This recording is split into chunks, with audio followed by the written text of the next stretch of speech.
नमस्कार, मी रेणुका. माझ्या एक विचार या चॅनलवर तुम्हा सगळ्यांचं स्वागत आहे. आणि आजचे आपले गेस्ट इतके खास आहेत.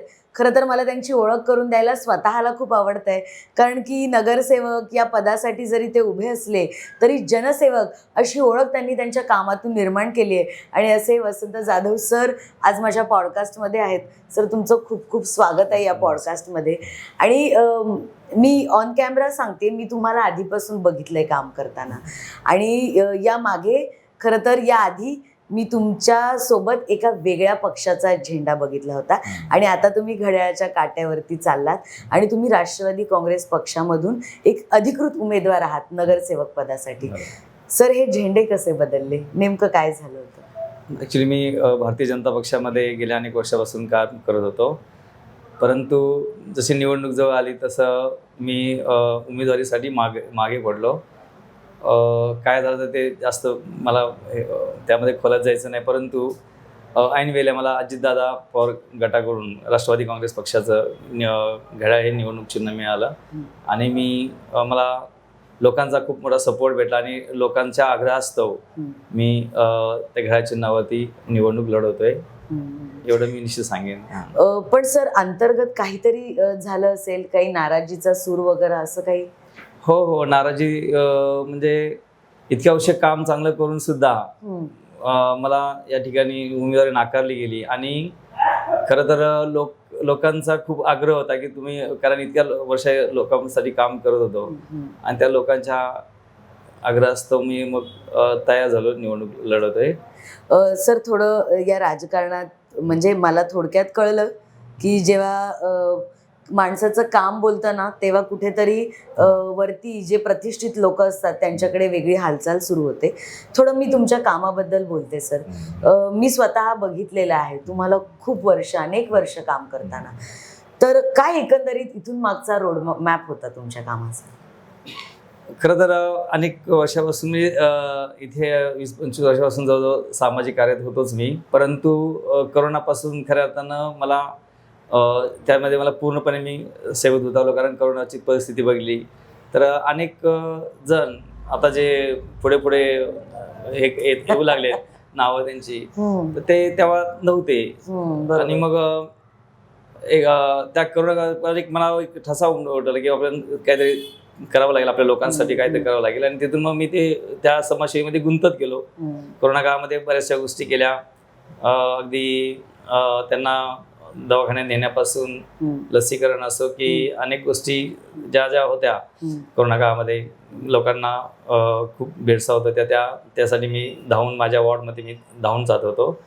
आणि खऱ्या अर्थानं मग तिथून सर, कोरोनाचा काळ होता ना, जिथे सगळ्यांना एक चटका लागलेला आहे. आणि तुम्ही म्हणताय की त्या काळापासून समाजसेवेचा एक काय असा धक्का बसला की चला आता इथून पुढे समाजसेवा करूयात, असं निश्चय? म्हणजे एखादा प्रसंग असेल सर? ॲक्च्युली कसं आहे की तिथून पुढे मग लोकांची जास्त माझी ओळख झाली आणि मी समाजसेवा करतो याचा परिणाम असा झाला की लोक तिथून पुढे नंतर मग मला अनेक गोष्टी सांगायचे. म्हणजे इथं लोकसंख्या वाढल्यामुळं पाणी प्रश्न निर्माण झाला होता, पाणी कमी पडू लागलं होतं.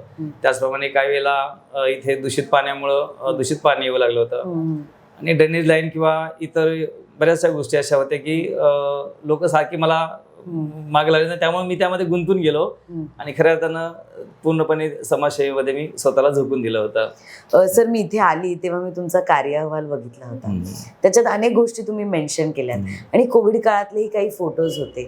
एखादा प्रसंग सांगू शकाल तुम्ही की त्यावेळी काय एक अशी घटना जी आयुष्यात कधी विसरली जाऊ शकणार नाही आणि तिथे आपण मदत पोहोचवली होती? इथे एक आमच्या इथे सेक्टर 18 मध्ये एक असे ग्रस्त होते. तर त्यांचं ते ॲडमिट झाल्यानंतर त्यांची परिस्थिती गंभीर नावानं एक दिवसाला होत गेली. आणि मग त्या ठिकाणी त्यांचे नातेवाईकांनी म्हणजे ते आम्ही वाचवण्याचा खूप प्रयत्न केला. मला फोन त्यांचे येत होते हॉस्पिटलमधून, परंतु काही इंजेक्शन असते, कोणतं इंजेक्शन ते सुद्धा आम्ही मिळवून देण्याचा प्रयत्न केला, तरी सुद्धा त्यातून ते वाचू शकले नाहीत. आणि मग परस्पर घरी न आणता त्यांचा मृतदेह डायरेक्ट स्मशानभूमी त्यांच्या नातेवाईकांनी नेला. तर मग मला माहिती पडल्यानंतर मी त्यांच्या घरी गेलो. त्यांचा एक लहान मुलगा 7 वर्षाचा होता. आणि मग ती टाहो फोडला होता त्या बिचारीनं, आणि आजूबाजूची कुणी त्याच्याकडे आले नव्हते. मग मी डायरेक्ट करोनाचा विचार न करता त्या घरी करोना म्हणजे आपल्याला होऊ शकतो किंवा एक नव्हता, त्यांना मी धीर दिला. आणि मग नंतर त्यांनी मला एक इच्छा सांगितली की सर तुम्ही किमान माझ्या मिस्टरांचं मला दर्शन झालं नाही, परंतु त्यांच्या रक्षा तरी मला मिळावा, मी त्या पुढचे विधी केले. मग त्या काळामध्ये कुणी त्यांच्या मृतदेहाला तिकडे फिरकलं नव्हतं, अगदी घरचे किंवा गाववाले सुद्धा आले नव्हते. त्यावेळी मी त्या रक्षा त्यांना आणून दिल्या आणि मग त्यांनी पुढचे विधी केले. तर त्यांना एक असं कॉन्फिडन्स वाटलं की जाधव सरांमुळं माझ्या मिस्टरांना मुक्ती मिळाली. हा एक मला एक भावलेला एक मोठा प्रसंग कायमस्वरूपी मनात राहिलेला असं. नाही, आणि सर एखाद्याच्या सुखात नसावं पण एखाद्याच्या दुःखात असावं. आणि मला ना सरांबद्दल आणखी एक गोष्ट प्रकर्षाने सांगायला आवडेल की ते शिक्षक आहेत. म्हणजे खरं तर आत्ता आम्ही मतदारांसमोर एक प्रश्न असतो की तुम्ही तुमचा लोकप्रतिनिधी कसा निवडावा, तर मला वाटेल की तो एक शिक्षित असला पाहिजे. सर आपल्या शिक्षणाबद्दलही सांगाल आणि त्या शिक्षणातून पुढे काय अजेंडा असेल सर, आमच्या या प्रभागाला कशा पद्धतीने एक डेव्हलप करायचं तुमच्या डोक्यात? अच्छा, मी ऍक्च्युली शिक्षण म्हणजे क्लासेस माझे होते, त्यानंतर पत्रकारितामध्ये सुद्धा मी केलेले आहे. आणि मग हे थोडंसं समाजामध्ये ज्या गोष्टी काय घडत होत्या ते माझ्या सेन्सिटिव्ह मनावरती त्याचा परिणाम होत होता. आणि मग एक चांगल्या प्रकारे सुधारणा, चांगल्या प्रकारे लोकांना हे मिळावं, गोष्टी मूलभूत गोष्टी मिळाव्यात असं मला राहून राहून वाटायचं. आणि त्या दृष्टीने मी आता 5 वर्षापासून निवडणूक नाही, त्यामुळं मग प्रशासनाशी झगडून कधी कधी इथल्या स्थानिक रहिवाशांचे मोर्चे पण घेऊन गेलो होतो मी. आणि मग अशा प्रकारे थोडंसं माझ्या मनात आहे. आणि इथून पुढे येणाऱ्या आगामी काळामध्ये हा प्रभाग अधिक चांगला कसा होईल, वेगवेगळ्या सुविधा आहेत, तिथे लोकसंख्या वाढल्यामुळे अनेक सुविधांची अवस्था बेकार झालेली आहे. तर काय आहे सर त्या बेकार झालेल्या सुविधा काय? बेकार झाले म्हणजे इथे ट्रॅफिकचा खूप मोठी समस्या आहे. रस्ते आहेत खराब झालेले. त्याचप्रमाणे पाणी वाढायला हवं, कारण लोकसंख्या वाढली पण पाणी नाही वाढलं. त्याचप्रमाणे महावितरणच्या सुविधावरती सुद्धा खूप मोठा ताण येऊ लागला आणि त्याच्यामुळे अधूनमधून वीज जाणे वगैरे असे प्रकार घडू लागले. तर ह्या सगळ्या ज्या मी अभ्यासलेल्या सगळ्या गोष्टी आहेत, तर त्यांना मी योग्य प्रकारे नगरसेवक झाल्यानंतर न्याय देईन असं मला खात्री वाटते. सर खरं तर या प्रभागामध्ये अनेक गोष्टींमध्ये बदल होणं अपेक्षित आहे. यामागे कामं झाली नसावीत असं वाटतं का? नाही, यामागे कामं झाली, परंतु तेवढ्या प्रकारे म्हणजे ते काढून घेणारे जे लोकसेवक लागतात, धडाडीचे असे प्रकारची मानसिकता असते. पण त्या याच्या आधीच्या त्या लोकसेवकाकडे तशा प्रकारची मानसिकता नव्हती नगरसेवकाकडे किंवा, तर त्याच्यामुळं ही कामं रखडली गेली. आणि मग लोक असं माझ्यासारख्या एक सर्वसामान्याला मग ते जास्त त्यांच्यामध्ये मी गुंतून गेलो त्यांच्या कामामध्ये वगैरे. तर अशा प्रकारे आता पुढे जाऊन मी बऱ्याचशा गोष्टी करू शकतो याची मला खात्री वाटते. सर आपण सर्वसामान्य म्हणालात आणि आता निवडणुका म्हटल्या ना की पैशांचा बाजार असतो सर. म्हणजे सॉरी मी हा शब्द तितका प्रकर्षाने वापरते. निवडणुका म्हटल्या की पैशांचा बाजार असतो, अपप्रचार होतो, अनेक ठिकाणी टेबलाखालून पैशांची भरभक्कम वाटप होते आणि मतदारही ते घेतात पैसे, आणि हा सगळा बाजार किंबहुना चालूच असतो. मग अशा वेळी आपली भूमिका कशी आहे? कारण की मला जाणवते की आपण या सगळ्यात नाही आहात. ॲक्च्युली तशी माझी एवढी मोठी ही नाही स्थिती की बाबा पैसा हे करून लढाव्यात, परंतु मला एक लोकांमध्ये हे दिसलं, एक स्पार्क दिसला की बाबा नाही तुम्ही पाहिजेच कुठल्या परिस्थितीत, आणि आम्हाला एक तुमच्यासाठी एक पैसा चहा म्हणलं तरी तुम्ही तो नका देऊ आम्हाला. तर ह्या सगळ्या गोष्टी होत्या, मग त्यामुळे मला प्रोत्साहन आलं त्यामध्ये. आणि केवळ आपल्या ह्या छोट्याशा 2 सेक्टरमध्येच नाही तर आणखी इतर सेक्टरमधून सुद्धा त्या संदर्भामध्ये मला या कामासाठी वेगवेगळ्या कामासाठी कॉल येऊ लागले, कारण माझं नाव बऱ्यापैकी इतर सेक्टरमध्ये कामाचा माणूस म्हणून. आणि मग त्यांनी सर्वांनी मला फोर्सफुली किंवा कुठल्या परिस्थितीमध्ये तुम्ही निवडणूक लढवायलाच हवी म्हणून मी हे पाऊल उचललेलं आहे. पण सर बाकीचे लोक अपप्रचार करत असतील त्याच्यावरती काय वाटतं? आता शेवटी कसं असतं, म्हणजे अनेकांची अशी चर्चा मी ऐकली, आता इथे येताना अभ्यास करून आले तर असं ऐकलं की सरांनी कुठेतरी माघार घेतली वगैरे, अशा अनेक अपप्रचार झाले. तर त्याच्याबद्दल त्यांची म्हणजे लोकांमध्ये ती तशा प्रकारची क्रेज निर्माण झाल्यामुळं ते लोक हे या गोष्टी अभ्यासतात. बघतात ते, आणि त्यांना लोकांचा पाठिंबा मला किती आहे याचा अंदाज आल्यामुळं शेवटी आपल्याला त्यांना निवडणूक जिंकायची अशा प्रकारचं या अर्थानं माझा प्रचार करून मतं मिळवण्याचा त्यांचा एक हा प्रयत्न दिसते, परंतु त्यामध्ये ते यशस्वी होणार नाहीत. तर याची मला ते खात्री जर वाटते. अपप्रचार करत असतील तर एक विचार या चॅनलच्या माध्यमातून ही संधी आहे, काय सांगाल तुमच्या मतदारांना? नाही, असं कुठल्याही अपप्रचाराला किंवा आमिषाला बळी पडू नका. त्यांचा जे आश्वासनं किंवा काही मदत असेल तर ती पदर पाडून घ्या, परंतु तुम्ही आता माझ्या या वॉर्डमधील अनेकांना मी सर्व मतदारांना कळकळीचं आवाहन करेन की या अशा गोष्टीवरती विश्वास ठेवू नका, कारण ह्याच्या आधी तुम्ही अभ्यास केलेला आहे. तर सुविधा निर्माण करण्यामध्ये किंवा इतर तुमच्या वेळेला हे लोक धावून कधी आलेले नाहीत. तर म्हणून अशा गोष्टीवरती तुम्ही विश्वास ठेवू नका. मी राष्ट्रवादी काँग्रेस पक्षातून घड्याळ चिन्हावर निवडणूक लढवते. मला भरघोस मतांनी विजयी करा. सर, खूप शुभेच्छा आहेत तुमच्या या वाटचालीसाठी सुद्धा.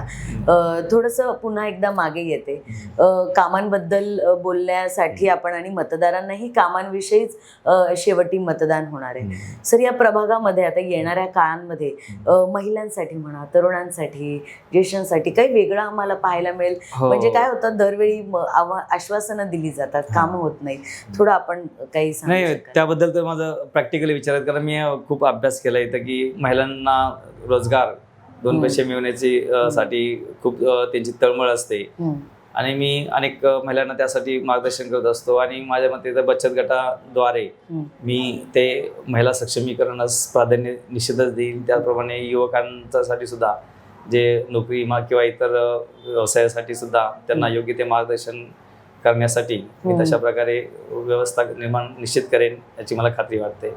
त्याचप्रमाणे इतरही ट्रॅफिकच्या वगैरे समस्या आहेत, जे ज्येष्ठ नागरिक आहेत त्यांच्यासाठी विरंगुळा केंद्राची इथं खूप कमी आहे. कारण कसं होतं की ज्येष्ठ नागरिक इथे संख्या बरीच मोठी आहे, आणि कारण मग ते गावी पण जाऊ शकत, त्यांची मुलं बाळ इकडे असतात, गावी जाऊन राहू शकत नाहीत. मग त्यांची जी थोडीशी होरपळ होते, इथं छोट्याशा रूम असतात, तर मग ते अशा वेळेला गार्डनचा आसरा शोधत असतात. तर त्यांच्यासाठी सुद्धा मला विरंगुळा केंद्र अधिक सक्षमपणे करण्याची माझी इच्छा आहे, आणि त्यामध्ये मी ते नगरसेवक झाल्यानंतर मी ते निश्चितच करून दाखवेन. सर, खात्री आहे विजयाचे? 100% खात्री आहे मला, कारण लोकांचा विश्वास, लोकांच्या आग्रहास्तवच मी इथे मुळात उभं राहिल्यामुळं मला 100% खात्री आहे की मी निवडून येईन. सर, पुन्हा एकदा कामांवरती येते मी, कारण की शेवटी कामांच्या भरोश्यावरतीच मतदान होणार आहे. इथून मागे जी कामं आपली झाली होती त्याचं काय एक रोडमॅप तुम्ही आम्हाला द्याल झटपटमध्ये?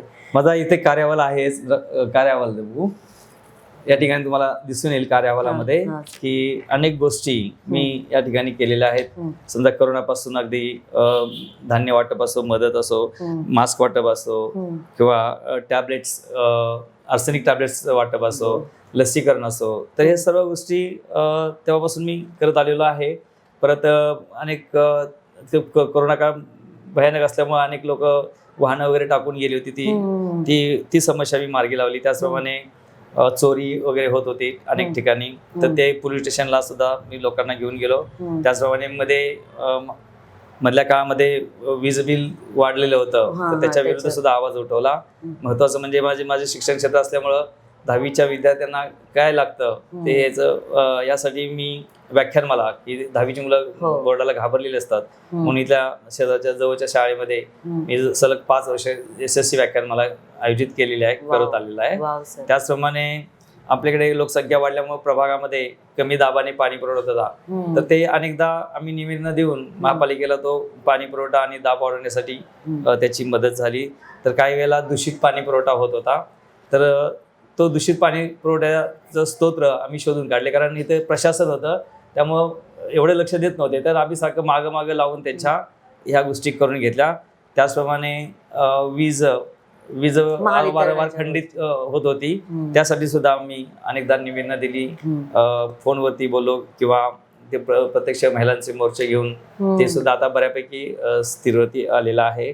त्याचप्रमाणे स्ट्रीट लाईट असो किंवा रोड चेंबर्स सुद्धा, जुन्या काळातले सिडकोचे रोड चेंबर्स असल्यामुळं अनेक रोड चेंबर्स ओव्हरफ्लो होत होते, तर त्यासाठी सुद्धा सातत्याने माझ्यासारखे फोन आणि कॉन्टॅक्ट निवेदने ह्या महापालिकेला मी दिलेली आहेत. त्याचप्रमाणे रस्ते असो किंवा औषध फवारणी असो, उंदीर औषध फवारणी, तर ते या सर्व गोष्टी सर सॉरी, मला हा. अंदाज आला की तुमच्या कामांची किती मोठी लिस्ट आहे. सर, पद नसताना एवढी कामं केली, काय भावना होती या सगळ्यामध्ये? हा, तेच एक मनापासून जनसेवेची आवड होती माझ्या, आणि त्यामुळं त्यामध्ये मी जास्त गुंतवणूक, आणि महत्त्वाचं म्हणजे लोकांनी मला ते कामाला जास्त प्रोत्साहित केलं.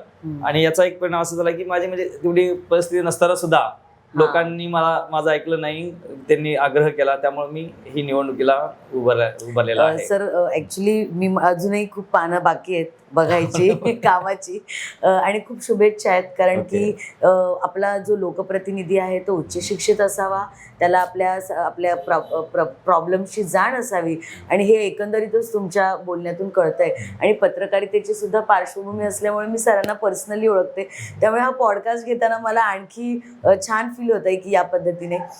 सर, एकंदरीत तुमच्या कामाचं प्लॅनिंग कळलं, रोडमॅप कळला, एक छोटासा रॅपिड फायर राऊंड घेऊयात का सर? चालेल. मला आवडेल तुम्हाला झटपट थोडे प्रश्न विचारायला. सर, तुमचं पूर्ण नाव? माझं पूर्ण नाव जाधव वसंत काशीनाथ, परंतु जाधव सर या नावानंच मला जास्त इथे ओळख आहे. सर, प्रभाग कुठला? प्रभाग क्रमांक 12 कोपरखेरणे. तुमची निशाणी? माझी निशाणी घड्याळ आहे. सर, घड्याळाचे काटे यावेळी चालतील? निश्चित चालणार. सर, तुमचा अजेंडा काय आहे? माझा अजेंडा असणार आहे की लोकसेवा हा महत्वाचा अजेंडा आहे. सर, आधी घर असेल की आधी समाज असेल? आधी समाज असेल. सर, निवडून आलात तर पहिलं काम कुठलं कराल? पहिलं काम इथे ड्रेनेज लाईन, पाणी पुरवठ्याची स्थिती सुधारणे, याच्यावरती माझं प्राधान्य राहील. सर, लोकांना वाटतं की आश्वासने देतात, कसं समजावं तुमचं खरं? नाही, ॲक्च्युली मी कामं केल्यानंतरच जास्त बोलतो, त्यामुळे माझं काम बघितलं जाईल. सर, काय असेल कामाची स्टाईल? कामाची स्टाईल खूप वेगाने असेल. सर, विरोधकांना काय सांगाल? विरोधकांना मी हेच सांगेन की मला लोकसेवेची संधी करण्यासाठी तुम्ही मला मतदान करा. वा सर. सर, अगदी रात्री अपरात्री फोन आला वेळ प्रसंगी, तर काय कराल तुम्ही? हा, अनेकदा फोन आलेले आहेत रात्री अपरात्री. एका व्यक्तीने तर पहाटे 3 वाजता फोन केला, कारण लाईट त्यांची गेली होती. मग ते सुद्धा मी पहाटे 3 वाजता MSC ला फोन करून ती केली. म्हणजे रात्री अपरात्री आली तरी मी त्यामध्ये समाजसेवेत समाविष्ट असतो. सर, अगदी तुम्ही स्वतः मतदार असतात तर स्वतःलाच मतदान का केलं असतं? निश्चितच, कारण मी माझ्या कामावरती समाधान वाटतं म्हणून मी मला पण दिलं असतं. सर, निश्चित, तुमची निशाणी का लक्षात ठेवावी लोकांनी? कारण ते माझं निशाणी घड्याळ आहे, आणि घड्याळच्या काट्यावरती आपलं जीवन पुढे सरकतं, आणि त्यानुसार मग सर्व विकास सुद्धा तितकाच पुढे सरकेल असं मला वाटतं. वा सर, वा. सर, अगदी कामात अडथळे आले, दबाव आला तर काय निर्णय घ्याल तुम्ही? कामामध्ये जर अडथळे आले, एखाद्याने दबाव आणला तर काय निर्णय घ्याल? त्या परिस्थितीला धैर्याने सामोरं जाईन मी निश्चितच. सर, अगदी कोणी टीका केली तुमच्यावरती तर त्याला कसं प्रत्युत्तर द्याल? शांत संयमानं उत्तर देईन निश्चितच. सर, अगदी निवडून आला तर पहिलं श्रेय कोणाला द्याल? श्रेय माझ्या पहिलं कुटुंबाला देईल, आणि ज्यांनी माझ्यासाठी मला प्रोत्साहित केलं त्या लोकांना निश्चितच देईल. वाव सर, खूप छान वाटलं तुमच्याशी हे रॅपिड फायर क्वेश्चन करून सुद्धा, आणि त्याच्यामधूनही सरांचा जो साधेपणा आहे, जो संयमीपणा आहे तो मला दिसला. त्याबद्दल खूप खूप धन्यवाद सर. सर, खूप छान वाटलं तुमच्याशी हे रॅपिड फायर क्वेश्चन करून, आणि माझ्या एक विचारच्या चॅनलवरती खरं तर मला तुमचा पॉडकास्ट घ्यायची संधी मिळाली, याच्यासाठी खूप छान वाटतंय. कारण की खूप आधीपासून इच्छा होती की एक पत्रकार म्हणून, एक शिक्षक म्हणून तुमची मतं जाणून घ्यायची, आणि या निवडणुकांच्या अनुषंगाने ती संधी मिळाली.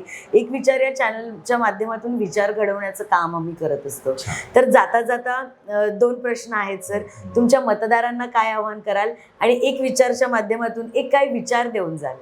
मी मतदारांनी कळकळीचं आवाहन करेन की आता सध्या येथे 2-3 दिवस राहिलेले आहेत शिल्लक, त्यामध्ये दबाव आणला जाईल, अपप्रचार केला जाईल, आमिष दाखवले जातील. त्या कुठल्याही गोष्टीला बळी न पडता धैर्यानं मतदान करावं, आणि मला 100% सर्वांनी मतदान करून घड्याळाचे नवार, आणि त्याचप्रमाणे माझे सहयोगी आहेत त्यांनासुद्धा मतदान करून प्रचंड मताने निवडून आणा. मी पुढचा 5 वर्ष तुमच्यासाठी निश्चितच देईन, एवढी मी तुम्हाला खात्री देतो. सर, एक विचार काय द्याल जाता जाता आमच्या चॅनलच्या माध्यमातून या समाजाला? असा एक मी विचार देईन की नेहमी सदविवेक बुद्धी जागृत ठेवून त्यानुसार प्रत्येक गोष्टीवरती आपण निर्णय घ्यायला हवा. आणि वाचनाने माणूस परिपक्व होतो, खरी म्हणून गोष्ट. वाचाल तर वाचाल असं मी निश्चितच सांगेन. एवढं खूप खूप धन्यवाद सर. तुमच्याकडून हे मार्गदर्शन मिळालं त्याच्यासाठी आभारी आहे आणि तुमच्या इथून पुढच्या सर्व वाटचालीसाठी खूप खूप शुभेच्छा. धन्यवाद. धन्यवाद.